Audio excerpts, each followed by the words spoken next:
ayollar va qizlarni har xil turdagi kasalliklarni davolashda yoki ularni oldini olishda kerak bo'ladigan eng zo'r 7 giyohni sanab o'tib ketaman. Albatta, yaqinlarga tarqatib saqlab olinglar. Birinchisi krasnoy shotka, qizil shotka. Bu buyrak usti bezi, jinsiy bezlar va qalqonsimon bez bilan bog'liq bo'lgan gormonal buzilishlarni to'g'rilaydi. Miyomani bachadondagi mutlaq so'rdirib yuboradi.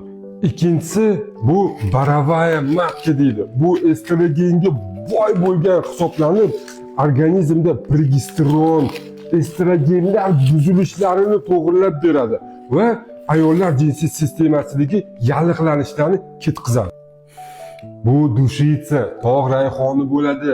Nerv sistemani tinchlantiradi, tug'ruqdan keyingi depressiyani ketkazib, bachadon muskullarini tinchlantiradi. Bu malina barglar immunitetni oshiradi.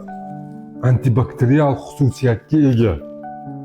Bu esa romashka, bular estrogenni sekretsiyasini yaxshilaydi va shamollashni davolaydi.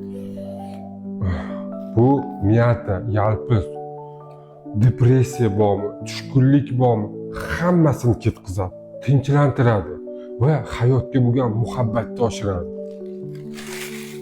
Bu esa kalendula bo'ladi. Bu o't haydash, ovqat hazm qilish sistemasini yaxshilash xususiyatiga ega. Bularning hammasini yaxshilab aralashtirib olamiz. Bir choynakka olasiz.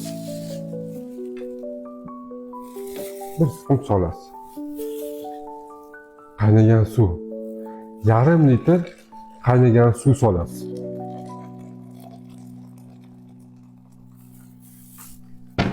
Va yarim soatga damlab qo'yasiz.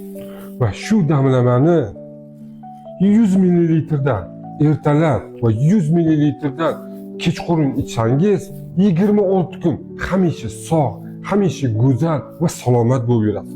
Sog' bo'ling, salomat bo'ling. Siz bilan doktor Kamilov.